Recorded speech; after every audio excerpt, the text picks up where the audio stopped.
Bom, gente, voltamos com o segundo vídeo de sétimo ano. Nós estávamos falando de máquinas simples, né? Então, nós vimos que tudo que a gente usa que diminui o nosso esforço em cima de um trabalho é uma máquina, né? Então, facas, alicates, martelos, serras, tesouras,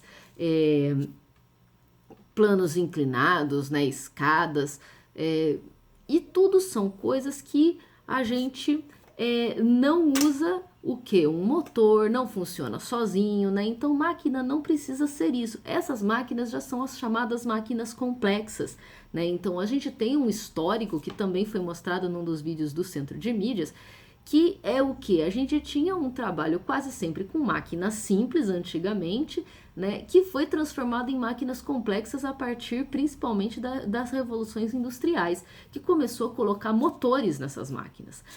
Então o grande exemplo que eles deram lá foi dos teares, né, que foi uma das primeiras coisas que apareceu aí de máquina complexa na Revolução Industrial.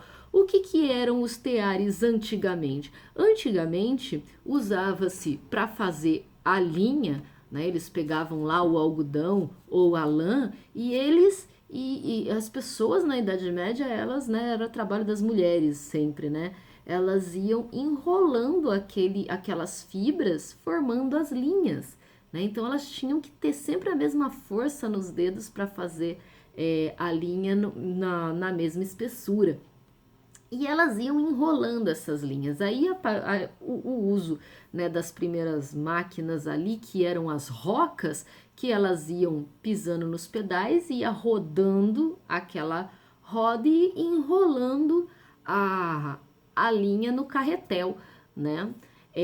Para fazer o tecido tinha que pegar essas linhas e colocar nos teares e eles irem, como mostrou nos vídeos, juntando, né, com aquelas madeiras, juntando as linhas até elas ficarem bem juntas mesmo, bem apertadinhas. Então aquilo já era uma máquina, já facilitava muito o trabalho, mas era ainda manual, né? Não tinha motor, não tinha nada, era uma máquina simples, né? Que usava, que nem no caso da roca, usava um tipo, né, de roldana ou engrenagem ali, né?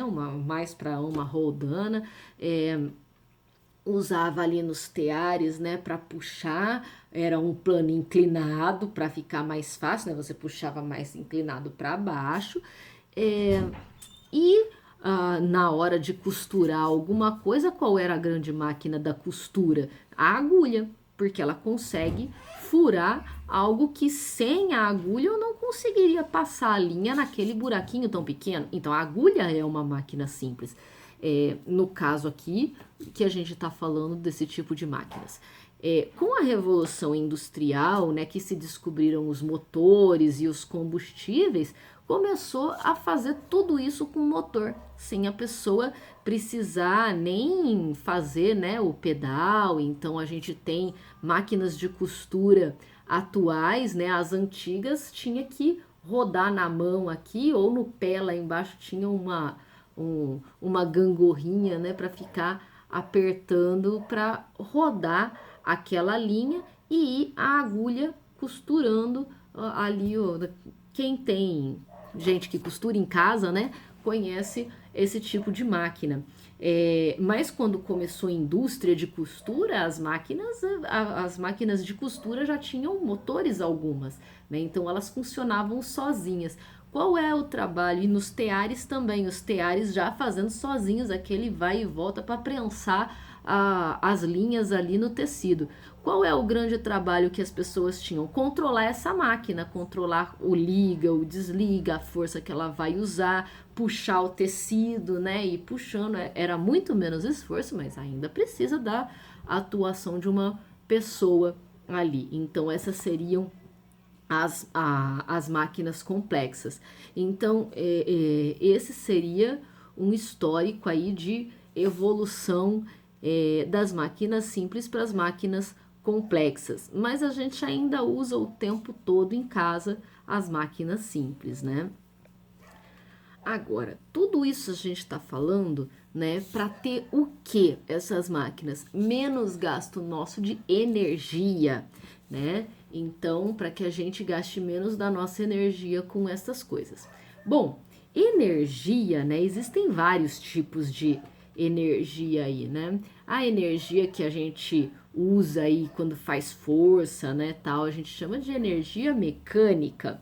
É essa energia que a gente quer poupar quando usa o auxílio das máquinas.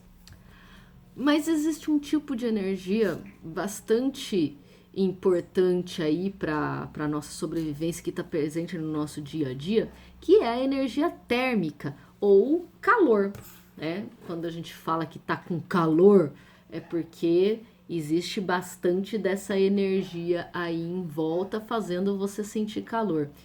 E aí a gente entra no segundo assunto, né?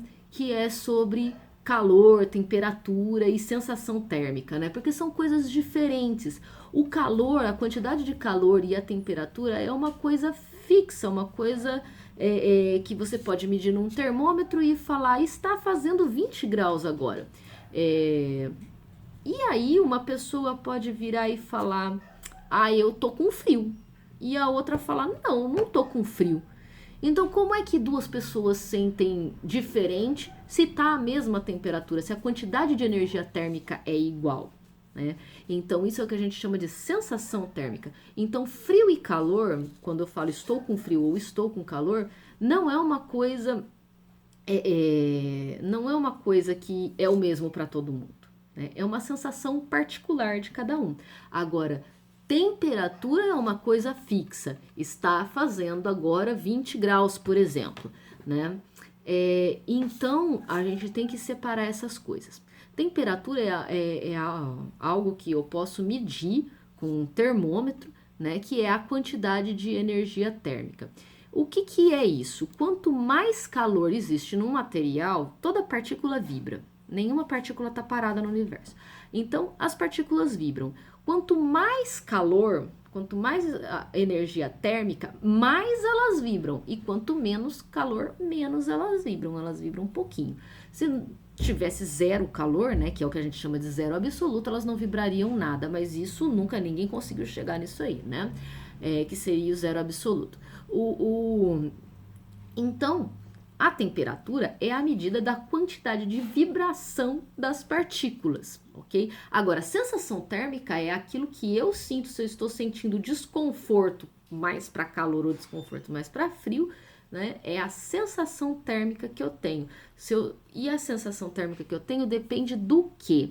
Se eu estou ganhando ou se eu estou perdendo calor, porque o nosso corpo, né? Principalmente nós mamíferos e as aves, produzem o calor do seu próprio corpo. E quando a gente, quando o ambiente está com uma temperatura muito abaixo da nossa, a gente perde calor. E aí a gente sente frio. Algumas pessoas são mais resistentes à diferença de temperatura, então elas conseguem aguentar temperaturas mais baixas sem sentir tanto frio.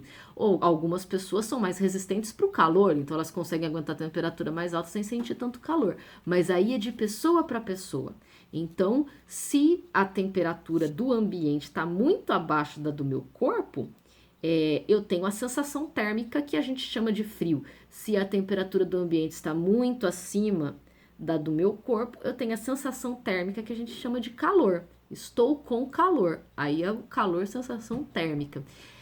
Então, é diferente a sensação térmica da temperatura em si. A temperatura é fixa, a sensação térmica é aquilo que eu, pessoalmente, sinto que pode ser diferente da outra pessoa, ok? No próximo vídeo, né, que é o último desse bimestre, eu vou falar das transmissões de calor. O calor, ele passa de um lugar para o outro, de um material para o outro. E a gente vai falar de que forma que ele passa de um material para o outro. Até já!